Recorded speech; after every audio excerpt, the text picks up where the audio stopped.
देश की अस्मिता पर सीधा हमला, राष्ट्र के प्रतीक को तोड़ने की हिमाकत। सवाल यह कि क्या यह महज भीड़ का गुस्सा था या फिर संगठित साजिश थी? क्या धर्म के नाम पर राष्ट्र को चुनौती देने की कोशिश हो रही है?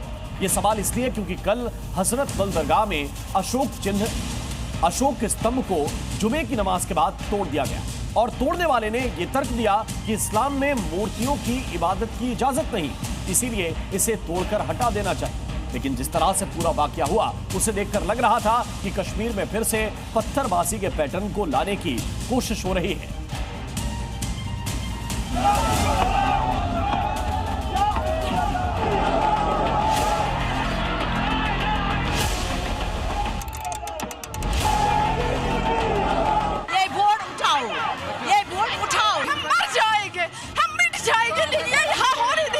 ये सारा कृत्य देशद्रोहियों ने माध्यम से किया गया। उनको पकड़ो, जेलों के अंदर बंद करो। राष्ट्रीय प्रतीक पर वार, ये विरोध या देशद्रोह? अशोक स्तंभ तोड़ा, कट्टरपंथ का खुला ऐलान।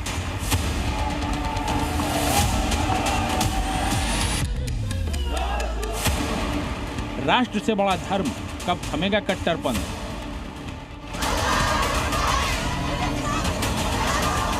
श्रीनगर से आया वीडियो पूरे देश के लिए गुस्से का सबब बन गया है। हजरत बल दरगाह के बाहर लगा भारत का राष्ट्रीय प्रतीक अशोक स्तंभ कट्टरपंथियों की भीड़ ने ईंट पत्थरों से तोड़कर चूर चूर कर दिया। दरगाह के हाल ही में हुए रेनोवेशन के बाद शिलापट पर भारत का राष्ट्रीय चिन्ह बनाया गया था, लेकिन देश की पहचान, भारत की अस्मिता का प्रतीक यह अशोक स्तंभ कट्टरपंथियों की आंखों में खटक गया। भीड़ का एक हिस्सा इसे इस्लाम विरोधी बताने लगा, नारेबाजी होने लगी और फिर शुरू हुआ देशद्रोह का वो खेल जिससे पूरे हिंदुस्तान में गुस्सा है। ईंटें बरसी, पत्थर चले और भारत का राष्ट्रीय प्रतीक टूटकर बिखर गया। अब सवाल उठ रहे हैं कि हजरत बल दरगाह पर लगे राष्ट्रीय चिन्ह अशोक स्तंभ को क्यों निशाना बनाया गया? क्या भारत का राष्ट्रीय प्रतीक किसी धर्म के खिलाफ है या फिर इसे जानबूझकर विवादित बनाया गया? राष्ट्रीय चिन्ह तोड़ने की घटना को सिर्फ भीड़ की हरकत माने या फिर ये कोई संगठित साजिश थी? महिलाओं को शील्ड बनाकर पत्थर फेंकने की रणनीति किसने रची? क्या यह हमला धार्मिक कट्टरता का नतीजा है या फिर कानून व्यवस्था को सीधी चुनौती?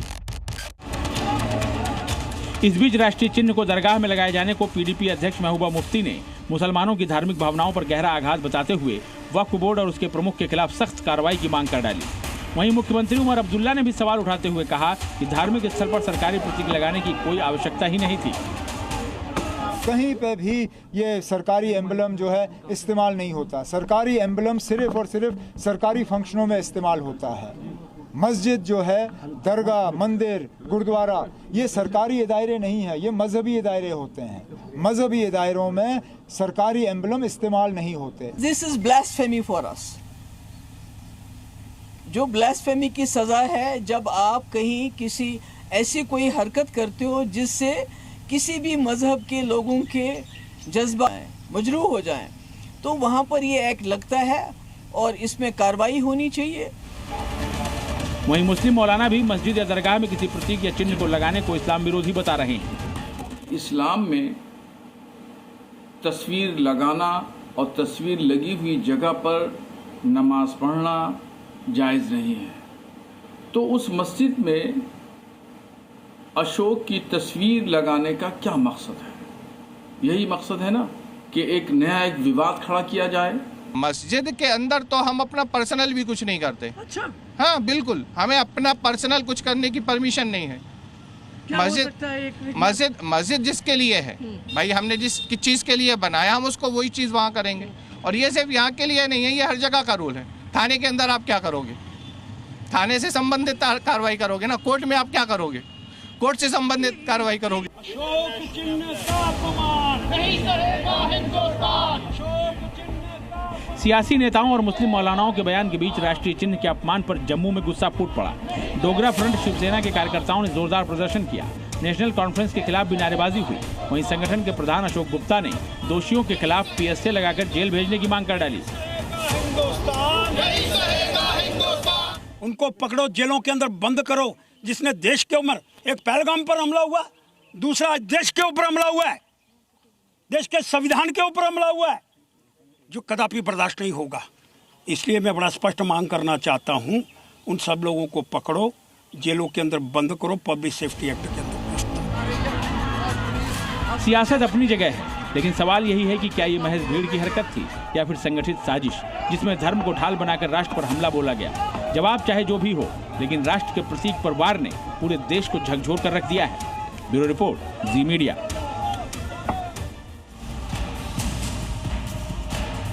और भारत में अगर कोई राष्ट्रीय प्रतीकों का अपमान करता है तो उसे 3 साल की सजा या जुर्माना हो सकता है। बीएनएस की धारा 124 ये कहती है कि राष्ट्रीय सम्मान का अपमान करने वाले व्यक्ति को 3 साल तक की कैद और 5 लाख रुपए का जुर्माना या दोनों की सजा हो सकती है।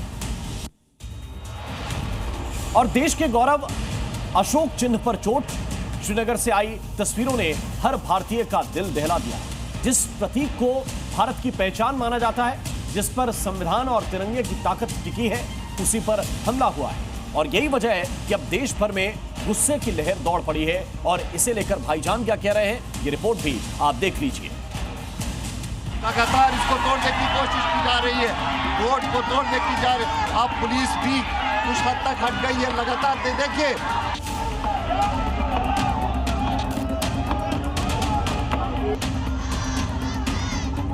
ये तो मुस्लिम श्राइन है, तो इसमें अशोक का क्या लगाना है? लगातार यहाँ पर जो सबसे देश आजाद हुआ है, जब से ये निशान है, गलत हुआ है। हमारे देश का एक चिन्ह है, इस पे कठोर से कठोर कार्रवाई होना चाहिए। श्रीनगर में अशोक चिन्ह पर वार किया गया। जिस प्रतीक को संविधान ने ताकत दी, जिसे तिरंगे ने शान दिया, उसी पर हमला हुआ तो देश में उबाल मच गया। मार्बल से इसको तोड़ा जा रहा है। अशोक चिन्ह पर चोट यानी हिंदुस्तान की आत्मा पर चोट। और यही वजह है कि पूरे देश में गुस्से की लहर दौड़ पड़ी। लेकिन जहां राष्ट्रीय चिन्ह का अपमान किया गया, वहां के भाईजान कहते हैं कि मस्जिद में इस तरह के चिन्ह लगाना इस्लाम के खिलाफ है। अशोक के यहाँ कैसे लग सकते हैं? ये तो मुस्लिम श्राइन है, तो इसमें अशोक का क्या लगाना है? अच्छा, हाँ। तो मतलब इस्लाम में बोलते हैं कि जहाँ तस्वीर है वहाँ नमाज नहीं होती है, तस्वीर नहीं होनी चाहिए। फिर मस्जिद में होगी, वहाँ सिर्फ होता है अल्लाह मोहम्मद। अच्छा, और कुछ नहीं होता है। या कुछ कलिमात होते हैं, तो मगर कोई तस्वीर वस्वीर नहीं होती है। हालांकि यूपी के लखनऊ में भाईजान राष्ट्रीय चिन्ह के अपमान को गलत बता रहे हैं और इसमें शामिल आरोपियों पर सख्त कार्रवाई की मांग कर रहे हैं। ये तो गलत है भाई, नहीं होना चाहिए। तो विरोध जो भी हो रहा है, ये गलत हो रहा है, उसका अपमान नहीं करना चाहिए। भैया ये बहुत गलत हुआ है। ये हमारी कुछ पुरानी पहचान है हिंदुस्तान की, आज से नहीं। ये जो सबसे देश आज़ाद हुआ है, जब से ये निशान है। अब इसको मतलब जो भी मिटा रहा है, ये गलत कर रहा है। गलत हुआ है। हमारे देश का एक चिन्ह है, उसका मान सम्मान करना हमारा फर्ज है, हमारी जिम्मेदारी। गलत टिप्पणी या कोई गलत चीज़ होती है या तोड़ा जाता है, तो उसके लिए सरकार को इसके ऊपर कार्रवाई कठोर करना चाहिए। बिहार की राजधानी पटना में भी मुस्लिम मोहल्ले में राष्ट्रीय चिन्ह के अपमान पर भाईजानों में उबाल है। मुस्लिम समुदाय का कहना है कि इस घटना से देश भर के मुसलमान शर्मिंदा हैं। जो भी लोग ऐसा किया है, वो केवल मुसलमानों को बदनाम करने की कोशिश किया जा रहा है। इस पर कठोर से कठोर कार्रवाई होना चाहिए। ये मुसलमान, उसमें कोई ऐसा नहीं है। हमारा नबी जो कल मिलादुल नबी था, हम लोग उसका जश्न मनाए। उनका खुद फरमान नहीं है कि कहीं कोई गलत हो, कि मुसलमान के कारण किसी को ठेस पहुँचे। वो जो भी है उस पर कठोर से कठोर कार्रवाई किया जाए, उसको गिरफ्तार किया जाए। हम लोग को सबसे बड़ा तकलीफ ये है कि ये लोग जो भी करता है, हमारे देश के स्तंभ पे अगर उंगली उठाता है, तो उससे बड़े मुसलमान, जो बड़े जाति के मुसलमान हैं, उन लोग को तकलीफ नहीं होता है। यहाँ पे तकलीफ होता है हम लोग गरीब गुरबा तबके के मुसलमानों को, जो पसमानदा समाज में आते हैं। हम लोग अपने देश के स्तंभ का तौहीन क्यों सहेंगे? सवाल ये भी कि क्या कश्मीर में फिर से पत्थरबाजी के पैटर्न को लाने की कोशिश हो रही है। ब्यूरो रिपोर्ट, जी मीडिया। और इस वक्त एक बड़ी खबर गुजरात से मिल रही है। गुजरात के पंचमहाल में रोपवे टूट गया है। पावागढ़ में यह हादसा हुआ है, जहां पर 6 लोगों की मौत हो गई। मंदिर का सामान ऊपर ले जाया जा रहा था, जिस दौरान यह दुर्घटना हुई है। रोपवे से यह सामान ऊपर ले जाया जा रहा था। रोपवे हादसे में 6 लोगों की मौत हो गई है। यहां से सामान ऊपर ले जाने की कोशिश की जा रही थी। गुजरात के पंचमहाल की तस्वीर आपको दिखा रहे हैं, जहां पर पावागढ़ में ये बड़ा हादसा हुआ है। ज्यादा जानकारी के साथ जी मीडिया संवाददाता जयेंद्र इस वक्त हमारे साथ जुड़े हुए हैं। जयेंद्र, जरा विस्तार से बताइए, हादसा कैसे हुआ? बिल्कुल राम, ये जो हादसा है ये गुड्स रोपवे का हादसा है। पहले हम बता दें दर्शकों को कि पावागढ़ में 2 रोपवे चलते हैं एक यात्रिकों को ऊपर ले जाने के लिए, और दूसरा जो रोपवे था जिसका हादसा हुआ है वो जो रोपवे बनाया गया था मंदिर नवीनीकरण के लिए, मतलब मंदिर के विकास प्रोजेक्ट के लिए, पर्वत के ऊपर सामान चढ़ाने के लिए ये रोपवे काफी साल पहले बनाया गया था, और वो जो रोपवे है वो दुर्घटनाग्रस्त हुआ है। फिलहाल पूरा जो प्रोजेक्ट है वो खत्म हो जाने के बाद ये रोपवे का यूज जो है वो मंदिर के सामान को ले जाने के लिए किया जा रहा था। मंदिर में थोड़े टाइम पहले जो बना अन्न क्षेत्र है उसका रसोई का सामान ले जाते वक्त उसके साथ 6 लोग जो बोगी में थे रोपवे की, वो बोगी जो है आधे रास्ते पर जाकर बहुत धन्यवाद आपका इस पूरे अपडेट के लिए।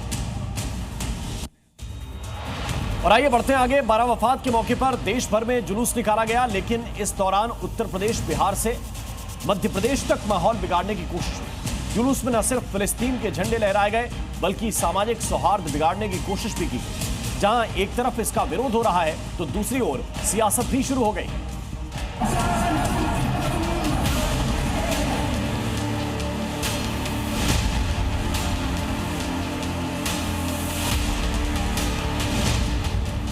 बारह वफात का त्योहार, फिलिस्तीन पर क्यों उमड़ा प्यार। यूपी से एमपी तक माहौल बिगाड़ने की साजिश।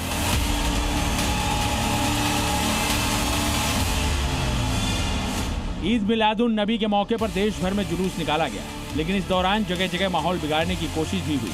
क्या यूपी, क्या बिहार और क्या एमपी, सब जगह जैसे ही मुस्लिम समुदाय के लोग सड़कों पर उतरे, भाईजान का फिलिस्तीन प्रेम उमड़ पड़ा।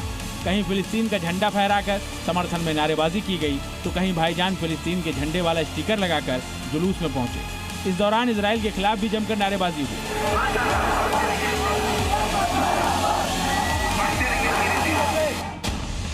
सबसे पहले आपको यूपी की तस्वीरें दिखाते हैं, जहां अमेठी में 12 वफात का जुलूस निकालने के मौके पर इस्लामिक झंडे के साथ फिलिस्तीन का झंडा भी फहराया गया। इस घटना का वीडियो भी सोशल मीडिया पर खूब वायरल हो रहा है। ये घटना अमेठी के इन्होना इलाके से सामने आई, जहां 12 वफात के जुलूस के दौरान मुस्लिमों का फिलिस्तीन प्रेम जमकर दिखा। इस्लामिक झंडों के साथ युवकों के हाथों में फिलिस्तीन के झंडे नजर आए, जो उन्होंने लहराते हुए जुलूस के साथ आगे बढ़ रहे थे। इस मौके पर उन्होंने धार्मिक नारों के साथ इजराइल के विरोध में भी नारेबाजी की। वीडियो सामने आने के बाद हिंदू पक्ष ने घटना पर नाराजगी जताई, जिस पर पुलिस ने जांच के बाद कार्रवाई का भरोसा दिया। दूसरी तस्वीर भी देख लीजिए, जो आई है मध्य प्रदेश के राजगढ़ से, जहां फिलिस्तीन प्रेमी कुछ भाईजान फिलिस्तीन के झंडे वाला स्टिकर लगाकर जुलूस में पहुंचे। वहीं कुछ स्टिकर ऐसे भी थे जिसमें सेव फिलिस्तीन और सेव गाजा लिखा हुआ था। हालांकि जैसे ही स्टिकर का पता पुलिस को लगा तो एक्शन में आ गई और एक एक करके सबके स्टिकर हटा दिए गए। अब स्टिकर बांटने वालों की पहचान की जा रही है।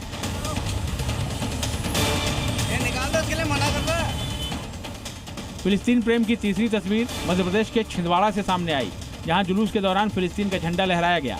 जुलूस के बीच एक युवक घूम घूम कर फिलिस्तीन का झंडा लहरा रहा था, जिसका वीडियो थोड़ी ही देर में वायरल हो गया।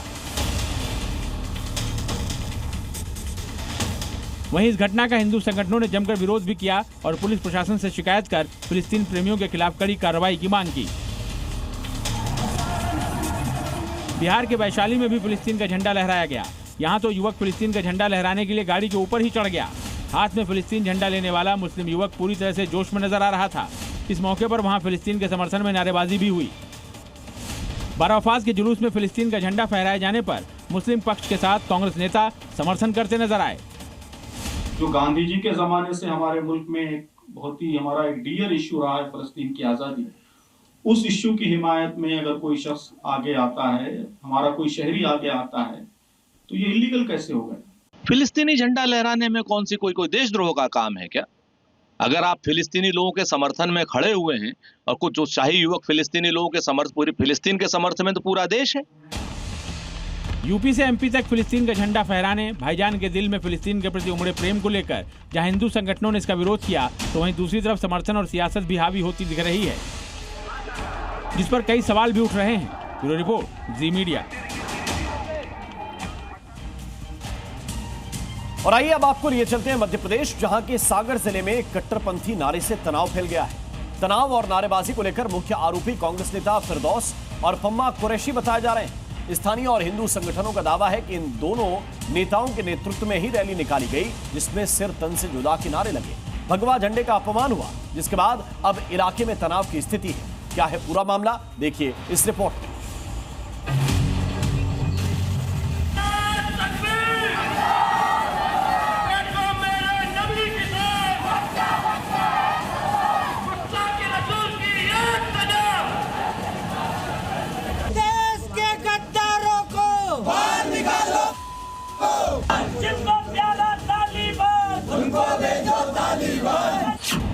कांग्रेस नेता की रैली, सिर तन से जुदा की नारेबाजी।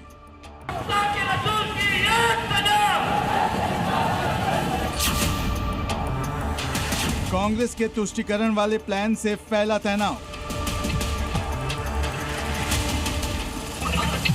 एमपी के सागर में कांग्रेस नेता फिरदौस और पम्मा कुरैशी ने पैगंबर मोहम्मद के जन्मदिन के उपलक्ष्य में रैली निकाली। बड़ी संख्या में मुस्लिमों को जुटाकर सड़क पर झंडे लहराए गए, नारेबाजी की गई। लेकिन जब मुस्लिम भीड़ 3 बत्ती चौराहे पर इकट्ठा हुई तो कट्टरपंथियों ने भड़काऊ नारेबाजी की।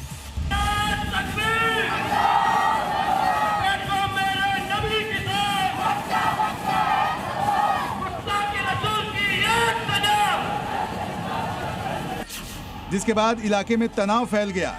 वीडियो सोशल मीडिया पर वायरल होने लगा। कौन लोग हैं ये? पम्मा कसाई करके एक व्यक्ति है जो आपराधिक इसके पहले भी कई FIR हो चुकी है, आपराधिक गतिविधियों में लिप्त रहता है। इसके साथ एक फिरदौस कुरैशी है जो कांग्रेसी नेता है, और पम्मा का लड़का जिसने ये नारे लगाए। तन से जुदा नारे से क्या दिक्कत हो गई? अरे आप ये बताओ, भारत में कोई संविधान है कि नहीं है? आपके लिए यदि कुछ है तो आप सिर्फ आपका अधिकार है सिर काटने का। ये कहाँ का नहीं आया बताओ आप? आपके उसमें लिखा है, हमारे उसमें कुछ नहीं लिखा। ऐसा नहीं है कि सागर में सिर्फ नारेबाजी हुई, सड़क पर अराजकता फैलाई गई, लोगों को जुटाकर कट्टरपंथी नारे लगाए गए, जिसको लेकर सागर के स्थानीय लोगों में काफी गुस्सा देखने को मिल रहा है। सबसे पहले किसी शहर को बर्बाद करना होता है तो उसको बनाते हैं शांति का टापू। कि सागर शहर एक शांति का टापू है, और शांति उन लोगों को दिख रही है जिनकी आंखों पर सेकुलरिज्म का चश्मा चढ़ा हुआ है। आपके चश्मे से क्या दिख रहा है? हमारे चश्मे से हमें जिहाद दिख रहा है कि सागर में जिहाद पैर पसार चुका है। यदि फिलिस्तीन में कोई घटना होती है तो सागर में उसका मुस्लिम समाज विरोध करता है, यदि CAA NRC होता है तो उसका समाज यहाँ विरोध करता है।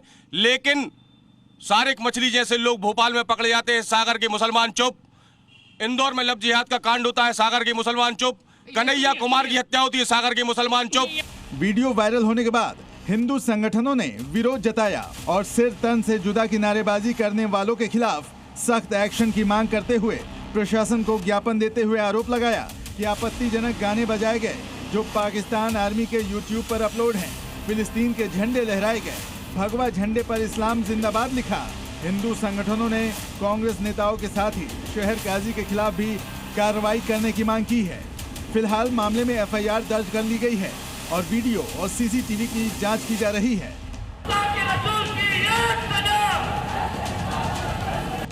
नारेबाजी और कलमा को लेकर स्थानीय मुस्लिमों से सवाल किया गया तो उन्होंने मजहबी तर्क दिया, नारेबाजी को गलत बताया। लेकिन सिर तन से जुदा को लेकर जो तर्क दिया वो आप भी सुनिए। वो किसी के अगेंस्ट जाकर कोई नारा नहीं लगाया जा रहा है, वो किसी के खिलाफ जाकर किसी को उकसाया नहीं जा रहा है। वो एक मांग की जा रही कि ऐसा एक समाज का है कि नबी के लिए हम मानने वाले हैं, और बल्कि हम उस पर कानून बनाने के लिए भी, बल्कि जमीयत उलमा ने इस पे पहले से भी जो है आवेदन दे रखा है कि ऐसा कानून बनना चाहिए कि कोई भी किसी भी धार्मिक के मामले में अगर किसी की टिप्पणी करता है तो उसके खिलाफ सख्त से सख्त कानून बनना चाहिए। वो भी आप ये कह सकते हो एक तरीके की मांग है हमारी कि अगर कोई इस तरीके का कृत्य करता है, खासतौर से हमारे नबी जी की शान में, तो उसके खिलाफ ये सजा होना चाहिए कि उसके सर को जुदा कर देना चाहिए। ये मांग करते हैं ये हम मांग करते हैं। ऐसे गवर्नमेंट को कानून बनाना चाहिए। फिलहाल पुलिस अब नारेबाजी करने वालों और रैली निकालने वालों को ढूंढ रही है और विरोध कर रहे हिंदू संगठनों को जल्द से जल्द कार्रवाई का आश्वासन भी दिया गया है। तो वीडियो वायरल हुआ है, एक रैली के संबंध में है ये वीडियो, और उसमें कुछ आपत्तिजनक शब्द सुनाई दे रहे हैं दृष्टिया, तो उसको लेकर के हम लोग जांच कर रहे हैं और जांच के आधार पर उसमें वैधानिक कार्रवाई की जाएगी, और चूंकि संज्ञान में आया है तो उसमें आवश्यक रूप से वैधानिक कार्रवाई की जाएगी। भले ही FIR दर्ज कर आरोपियों की तलाश की जा रही है, लेकिन वीडियो में दिख रहा है कि बड़ी संख्या में सड़क को जाम कर मजहबी त्योहार के नाम पर दहशत फैलाने, उपद्रव मचाने की कोशिश की जा रही थी। इस्लामिक भीड़ को कांग्रेस नेताओं का साथ मिल रहा था। हिंदू संगठन कांग्रेस नेता फिरदौस और पम्मा कुरैशी पर एक्शन की मांग कर रहे हैं। सागर से जी मीडिया के लिए प्रमोद शर्मा की रिपोर्ट। और इस वक्त एक बड़ी खबर मिल रही है नीरव मोदी और माल्या से जुड़ी हुई। खबर यह है कि माल्या और नीरव को भारत लाने की तैयारी चल रही है। ब्रिटेन की सीपीएस ने तिहाड़ जेल का दौरा किया था। तिहाड़ दौरे की बात अब सामने आई है। जेल की व्यवस्थाओं का ब्रिटेन की सीपीएस ने जायजा लिया था। ये जानकारी इस वक्त मिल रही है और इसके पीछे जो वजह सामने आ रही है वो यही है कि इनका प्रत्यर्पण हो सकता है।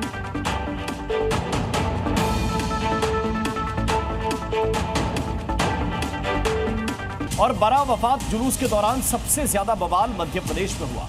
खंडवा में भगवा झंडे पर इस्लाम जिंदाबाद लिखने पर दो समुदाय आमने सामने आ गए, तो वहीं उज्जैन में गणेश प्रतिमा विसर्जन के दौरान कट्टरपंथियों ने पथराव कर दिया, जिससे माहौल बिगड़ने लगा। देखिए ये रिपोर्ट।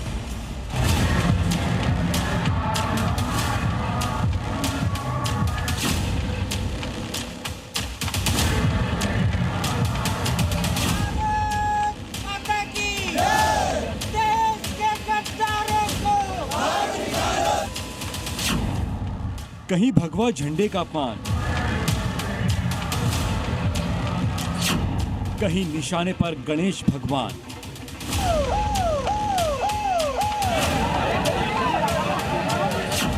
क्यों सनातन के खिलाफ भाईजान। मध्य प्रदेश में बारावपात जुलूस के दौरान सिर्फ सर तन से जुदा के नारे नहीं लगे, बल्कि सनातन का भी जमकर अपमान हुआ। कहीं भगवा झंडे पर इस्लाम जिंदाबाद लिखा गया तो कहीं गणेश प्रतिमा विसर्जन के दौरान पथराव हुआ। पहले तस्वीर देखिए जो एमपी के खंडवा की है। वहां बारावपात जुलूस में अमन शांति की जगह मुस्लिम समुदाय ने सनातनियों को भड़काने का काम किया।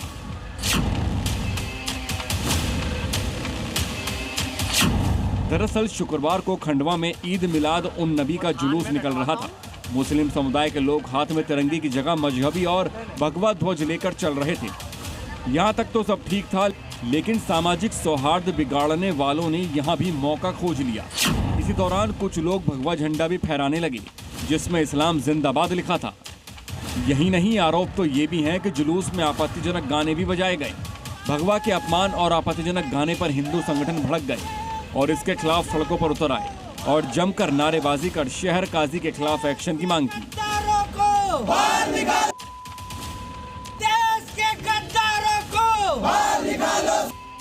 आज सकल हिंदू समाज द्वारा थाना कोतवाली में आवेदन दिया गया, ज्ञापन दिया गया और यह बताया गया कि इन सारे विषयों पे अगर एफआईआर नहीं हुई या कार्रवाई, उचित कार्रवाई नहीं हुई तो आगामी समय में हिंदू समाज चरणबद्ध आंदोलन के लिए तैयार रहे। और आज अनंत चतुर्दशी के अवसर पर देश भर में गणपति विसर्जन का महापर्व मनाया जा रहा है। 10 दिनों तक धूमधाम से गणपति की आराधना के बाद आज उनकी विदाई की घड़ी आ गई।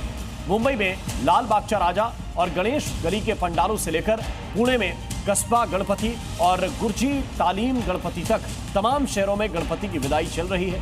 लाखों की संख्या में भक्त अपने बप्पा को नम आंखों से विदाई दे रहे हैं। पुणे में ढोल ताशे की गूंज के साथ शोभा यात्राएं निकल रही हैं।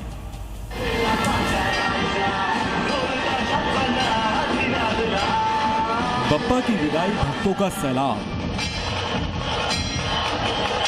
महाराष्ट्र टू हैदराबाद भक्ति बेशुमार।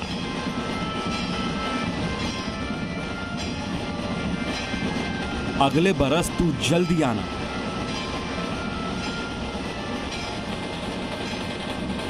आज से ठीक 10 दिन पहले ढोल नगाड़ों के साथ गणपति बप्पा को अपने घर लाए थे। उनका पसंदीदा भोग बनाया। उनकी आराधना में 10 दिन कैसे बीत गए पता ही नहीं चला और आ गया उनकी विदाई का दिन।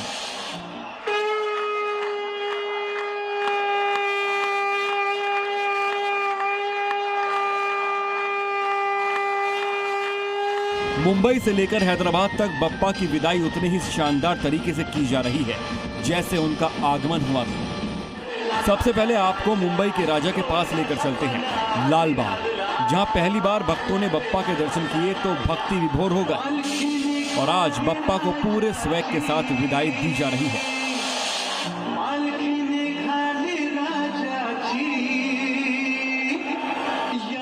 हर भक्त गणपति की भक्ति में रंगे नजर आ रहे हैं।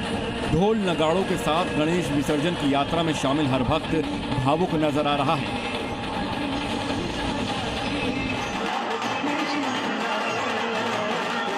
गणेश प्रतिमा लालबाग चौराहा को विसर्जन के लिए ले जाया जा रहा है। पहले सभी ने बप्पा की आरती की, फिर वहां जो तस्वीरें सामने आई वो अद्भुत है।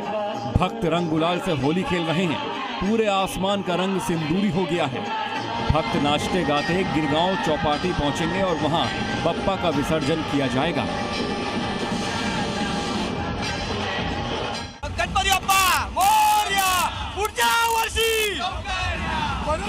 राजाचा विजय तो ईशान कोराची।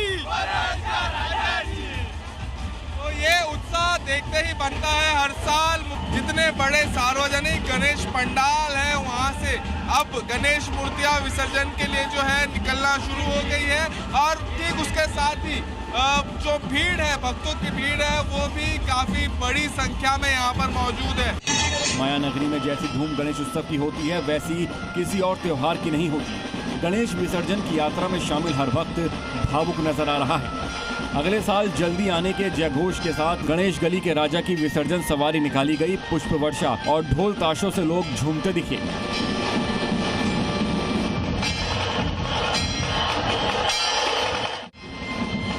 मुंबई बल्कि पूरे महाराष्ट्र गणपति उत्सव धूमधाम के साथ मनाया जाता है। बप्पा का आगमन जितना ग्रैंड होता है उनकी विदाई भी उतनी शानदार तरीके से की जाती है। पुणे की तस्वीरें देखकर आप इसकी भव्यता समझ जाएंगे। यह पुणे के श्री कस्बा गणपति की प्रतिमा का विसर्जन जुलूस है, जिसका नजारा अद्भुत है। बड़े हो या बच्चे सब झूम रहे हैं। महाराष्ट्र के नागपुर में चैत्रचा राजा के विसर्जन से पहले भव्य मंगल आरती की गई। फिर बप्पा को भावुक मन से भक्तों ने विदाई दी। बप्पा को विदाई देने के लिए जन सैलाब उमड़ पड़ा।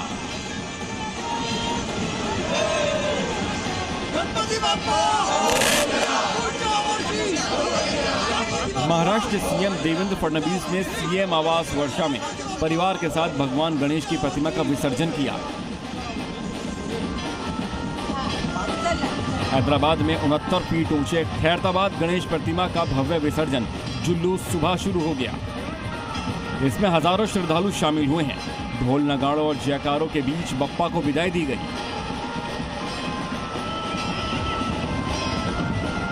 प्रतिमा को विशेष रूप से तैयार किए गए ट्रक पर ले जाया गया और बप्पा का विसर्जन किया गया। शहर में सुरक्षा के कड़े इंतजाम किए गए और पुलिस बल की बड़ी तैनाती की गई। भक्त अपने भगवान को विदा तो कर रहे हैं, लेकिन इस उम्मीद में कि वो अगले बरस जल्दी आएंगे।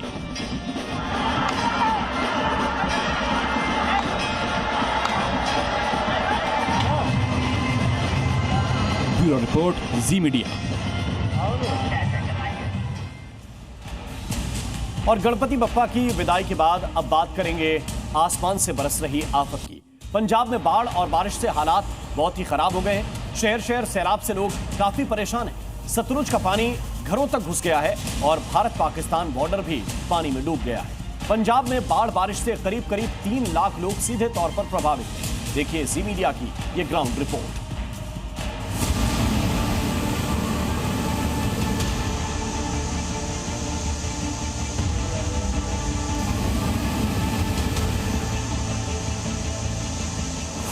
पंजाब में बाढ़ बारिश से त्राहिमाम मचा है। शहर शहर सैलाब में डूबे हैं। चारों तरफ सिर्फ पानी ही पानी दिख रहा है और लोग बेबस, परेशान और हैरान हैं। कुदरत ने ऐसी तबाही मचाई है, लोग घर बार छोड़ने को मजबूर हैं। पंजाब के फाजिल्का में बाढ़ से कैसे हालात हैं, इन तस्वीरों से समझिए। आपकी नजर जहां जाएगी वहां सिर्फ सैलाब ही सैलाब नजर आ रहा है। पानी में अगर बात की जाए तो 25 से 27 गांव हैं, जिन गांव में कह सकते कि पानी दाखिल हुआ है और एक कह सकते बड़ी गिनती में जो फसल है, जो खेती है, किसानों की खेती है, वो भी इस समय कह सकते कि पानी में है और खेती कह सकते कि काफ़ी हद तक जो ख़त्म हो चुकी है। जिसके बाद अभी भी कह सकते कि किसान जो वो कह सकते कि उसका एक बड़ा नुकसान जो कह सकते किसान का हुआ है। भारत पाकिस्तान बॉर्डर भी पानी में डूब चुका है। ये पंजाब का आखिरी गांव तेजा रूहेला है। यहाँ पर सतलुज नदी ने ऐसा कहर मचाया है कि गांव के गांव सैलाब बन गए। फाजिल्का के 34 से ज्यादा गांव प्रभावित हुए हैं। बाढ़ से निपटने और लोगों की मदद के लिए सेना को लगाया गया है। सेना लोगों को बोट के जरिए सुरक्षित जगहों पर ले जा रही है।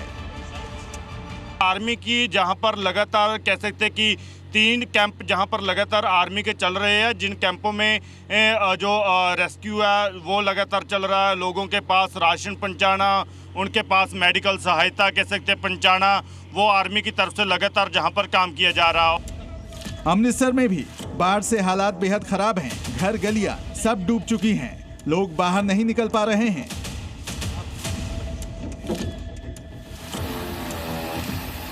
लोगों तक राहत सामग्री पहुंचाने के लिए ड्रोन्स का इस्तेमाल किया जा रहा है। पंजाब में अब तक बाढ़ से 40 से ज्यादा लोगों की मौत हो चुकी है। 23 जिलों के 1655 गांव में बाढ़ जैसे हालात हैं और इससे करीब 3.5 लाख लोग प्रभावित हैं। बाढ़ की वजह से 1,71,000 हेक्टेयर जमीन पर लगी फसलें बर्बाद हो गई हैं। ब्यूरो रिपोर्ट, जी मीडिया। और सिर्फ पंजाब ही नहीं, हिमाचल प्रदेश और उत्तराखंड में भी कुदरत का कहर जारी है। पहाड़ी राज्यों में मूसलाधार बारिश की वजह से लगातार लैंडस्लाइड हो रहा है।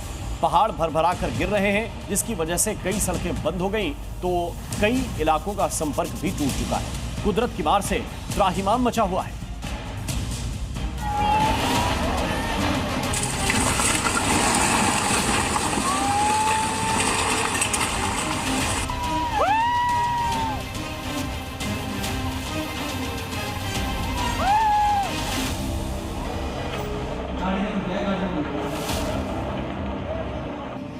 सितंबर में भी हिमाचल प्रदेश और उत्तराखंड में पहाड़ तोड़ तबाही जारी है। कहीं बादल फट रहे हैं तो कहीं लैंडस्लाइड हो रही है, जिससे लोग परेशान हैं। ये हिमाचल प्रदेश के सिरमौर की तस्वीरें हैं, जहां हर दिन लैंडस्लाइड की घटना सामने आ रही है। यहां चौकर गांव में एक पहाड़ का बड़ा हिस्सा भरभरा कर अचानक ही ढह गया। देखिए कैसे कुछ ही सेकंड में पहाड़ जमीन को चीरते हुए सड़क पर आ गए और चारों तरफ मलबा ही मलबा फैल गया। पहाड़ों पर ऐसी विनाश लीला चल रही है कि लोगों को संभलने का मौका तक नहीं मिल रहा। ये पहाड़ी लाइट के खंभे गिर गए, जैसे भी आगे। लैंडस्लाइड में अब तक कई घर तबाह हो चुके हैं। सड़कों का नामो निशान मिट गया है। उधर शिमला के रामपुर में भी लैंडस्लाइड का खौफनाक वीडियो सामने आया है, जिसमें पहाड़ का एक हिस्सा भरभरा कर गिर गया। शिमला के रामपुर का वीडियो रोंगटे खड़े कर देने वाला है, जहां ज्यूरी के पास नेशनल हाईवे 5 पर अचानक एक पहाड़ का हिस्सा भरभरा कर गिर पड़ा। गनीमत रही कि इस लैंडस्लाइड में कोई जानी नुकसान नहीं हुआ। खतरे को देखते हुए दोनों तरफ से ट्रैफिक बंद कर दिया गया था। हालांकि हाईवे पर हुए इस लैंडस्लाइड के चलते लोगों को काफी परेशानियों का सामना करना पड़ा।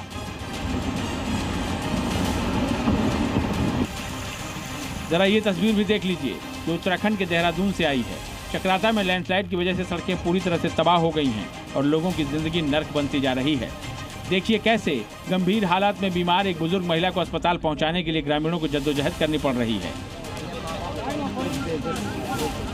दरअसल कुनैन गांव में एक बुजुर्ग महिला की अचानक तबीयत बिगड़ गई तो ग्रामीणों ने नानफान में महिला की डंडी कंडी के सहारे पगडंडी वाले रास्ते में कई किलोमीटर पैदल चलकर मुख्य मार्ग तक पहुंचाया। उधर उत्तराखंड के उत्तरकाशी में बारिश ने भीषण तबाही मचाई है।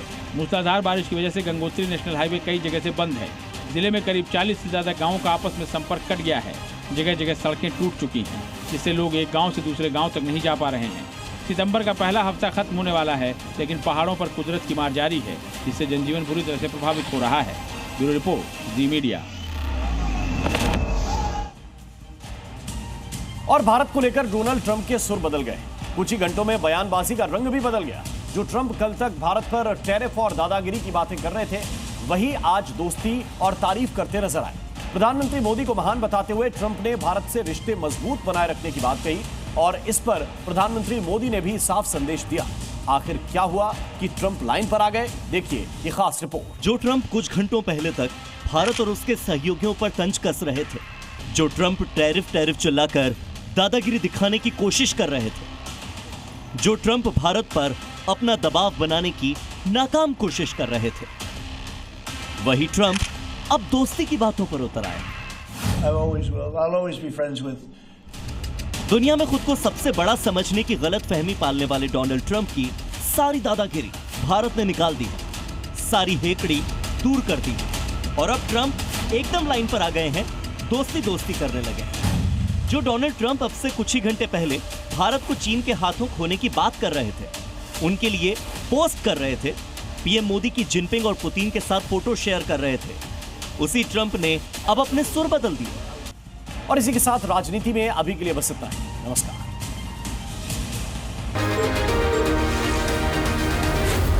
Zee News.